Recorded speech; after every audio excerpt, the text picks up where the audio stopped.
Chris, now that it is official, can you just kind of lay out your thoughts on the move itself? First and foremost, I want to thank Kat for certainly, I think the most important thing in my relationship with him and our time together was just how gracious he was and welcoming and, accommodating and open and coachable, right off the bat. I think it kind of set the tone for me and for our environment.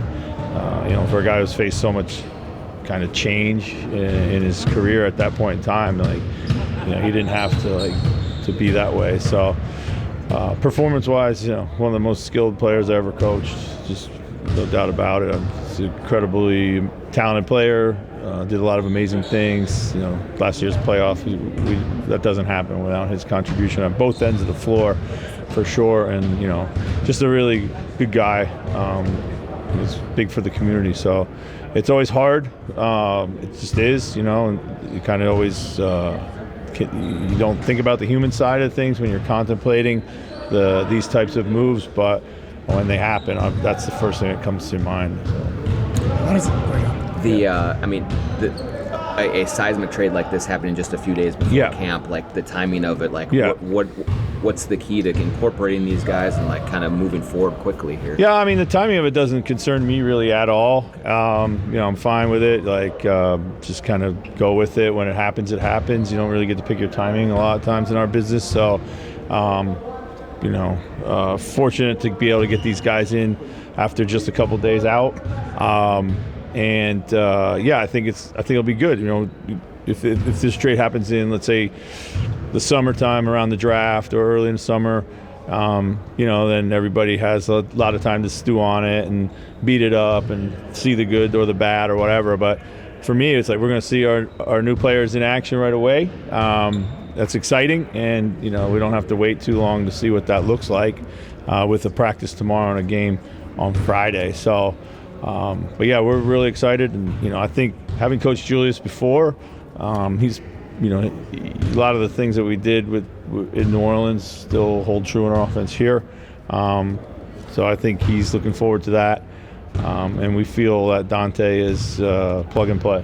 With the way he plays and the way he can shoot the ball and his basketball IQ and his ability to kind of cut and move and play off the ball is something that we really need. So I think that'll kind of benefit us right away. What more can you do when you have a true movement shooter on the team that you haven't had for a couple of years? Yeah, we like a lot of misdirection stuff. Try to use them, as a weapon, just like you would use someone in pick and roll to bring an incredible amount of gravity to the ball. His ability to be able to come off, separate, and then make plays. If the shot's not there. It's pretty high level. We have a whole package of stuff that we like to use, and just to your point, we really haven't been able to use it consistently. We put Mike Conley in a lot of those situations at times, but now we have several options. Is it fair to look back on the stuff you did with Malik and assume you'll see some of those things? Yeah, I think so. Some of those concepts generally. I don't got to talk to Dante to see some of the things he likes and doesn't like too. So. Knowing Julius from before, how do you think about his game and how to effectively integrate it with Rudy in particular? Yeah, I think he's one thing I know. He's an incredible playmaker. Really can pass. He can make every pass on the floor. He can handle the ball in pick and rolls. We can use still all of our 4 or 5 pick and rolls that we've been using with Kat. He's a great downhill threat, physical guy. I think he's played alongside, Mitchell Robinson, Hartenstein. He's played the 4 alongside a, kind of a traditional 5 for the last several years. So it's not like we're asking him to kind of share a different space or play with, alongside a completely different roster construction. So I don't see a ton of issue in that. Obviously learning each other, that's always a growing kind of curve, but just the general fit I don't see as an issue. With a deal like this, how much of it is, especially with high impact pieces, getting pieces that fit your system, but also now being able to tweak your system with the skills that the guys you're bringing in? Yeah, for sure. You want to bring in guys that accentuate your best players, make your best players better, and we need to find ways to make the new guys better too. We feel that there's a lot of flexibility, adaptability in our system. It's a little different every year. So, we're not rooted or married to just like one particular style of play. But what was important was that we got really, really talented players. We got deeper. We feel like production levels might increase, with some volume three-point shooting. When you put Julius and Kat's numbers next to each other, they're eerily similar. They get them in slightly different ways, and that's fine. There's more than one way to play the game. And that's our challenge as coaches. So. Chris, building kind of off of that, there's been a lot of attention on this deal put on the financial aspects of it, what it does for you guys in the future. Yeah. But in terms of just the basketball fit and what it does for you guys this season competitively, does it change the outlook, or how do you look at just that part of it and what fans should expect from you guys as a team? Again, first and foremost, I think it's extremely important to recognize that this is not a money deal. Our Glenn and our ownership was and is committed to paying large amounts of tax for this team to be highly competitive, and that's that hasn't changed. This deal in totality checks a lot of boxes. We think it's a great basketball trade. We think it makes us deeper in a lot of ways and in ways that we needed. It does give us flexibility and mechanisms to keep remaking the team or going forward. And that more than anything, that whole package there was the reasons for the deal. But it doesn't change either our expectations coming into this season. Like, we still have very, very talented roster, the same core as last year, and we've got two great weapons to add to that. So, we got some things to figure out as a result. There's, certainly going to be some kind of rough edges that we got to smooth over, but it doesn't change our expectations or our ambitions. You still have three bigs, but you do have more wings. Yeah. So do you think the identity is still as a big team, or how do you view that? Yeah, I think we don't have the 2 7-footers out there, but I think we can still be just as physical, just as long, just play.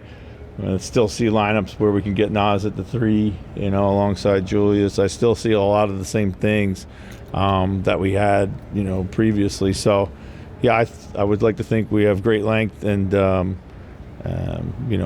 course, some of that length is in Jaden, just on the perimeter, and those guys too. So, yeah.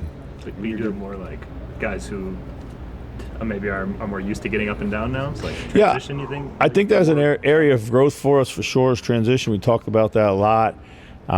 Julius is a natural rebound and push guy, likes to get out and transition. I think Dante is a great runner, spot-up shooter in transition. We desperately need that, so we should be able to benefit a little bit more there. When you guys were going over what this might look like, how much did the stretch where Carl was hurt last year and Nas was starting for you guys factor into maybe the decision to make a switch here? I can't say that moments like that were key to this decision. I think we have great confidence in Nas for sure. He keeps continuing to grow his role and his opportunities here. But we that gave us, for going forward, Nas is a guy that we see central to our future. But I think we took a lot of things into account. We have a comfort level of having played 80-some games without Cat over the last 2 years, but it certainly doesn't minimize his ability and his impact when he was here and available. So I don't think it was key in that. Chris, is it as simple as Cat out, Julius in as the starter, or do you give? What do you look at that way? Yeah, I think so. I mean, multiple-time All-Star, multiple-time All-NBA. It's his. I see that as something he's earned and brought with him. But obviously you have to figure out how things go here in camp, and but in my early mind, that's how I feel. And both of those guys toughness seems to be a trait that they both bring. Is that something that you're looking forward to infusing in this team? Yeah, we like to play with the physicality, but both guys are, I'd consider hit-first players. So, we love that about them. They got a great competitive spirit I think they'll fit really well into the group, and their physicality will I think help. How do you envision maybe the chemistry between Ant and Julius, two guys who like to have the ball in their hands a lot, going? Yeah, I mean, this is I think Cat and Ant like to have the ball in their hands a lot too. So I don't see a ton of difference there. I mean, they're going to have to get used to playing with each other. I do see some things that we will miss. I thought, Cat Ant had a good cutting chemistry. Julius, is a equally skilled passer. But, maybe there's a better Ant Julius pick and roll. I don't know. We'll have to see how these things develop. But, I know Ant's excited to be able to get on the floor and figure that stuff out. Chris, people look at Carl being gone as to having lost shooting, maybe having lost spacing, but in many ways, maybe just look at your roster, you have like more total shot, 3-point shot guys who are in there overall now. Like, how do you see the losing Carl's 3-point shooting, but your group's 3-point shooting overall, and kind of like spacing elements of that coming up? Yeah, I think a couple things there. One is I believe we led the league in percentage from 3-point shot last year, but we didn't shoot enough. And you really shouldn't lead the league in 3-point percentage. It means you're not shooting enough. You should be pushing. You should be pushing the envelope there. So we definitely need to get up more threes. Volume-wise, Julius is committed to shooting more threes over the last few years in his career. He's had years where he's shot it above average. He's had years where he's been a little bit below average. I think some of that is shot selection we can work on, just getting some of those out, turn them into other opportunities. But what we really love about him is he creates a ton of kick-out threes for his teammates, gets to the heart of the defense, can wheel and then find people.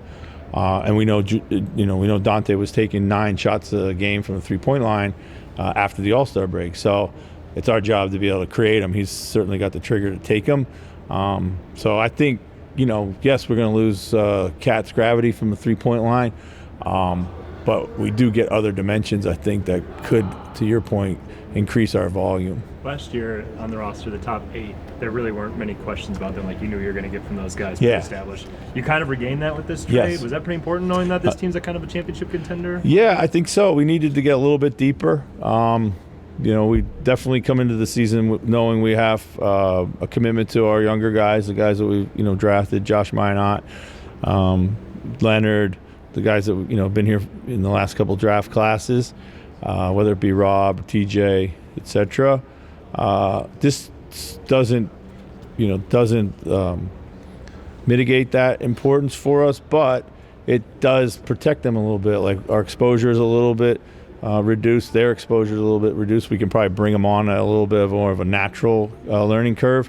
We're still going to have opportunities through attrition, with some older players on the roster. Hopefully they stay healthy. We got to manage their minutes and all that. So, but yeah, we feel we could end up being one of the deeper teams in the league. So, Chris, do you feel with those wanting to take more threes, do you feel like that's more of like a scheme, shot selection, pace of play, a little bit of both? I think it's some obviously some of the shot selection. We can take some tough mid-range shots from time to time. We have some guys who like to shoot that. But we have a lot of penetrators, a lot of drivers.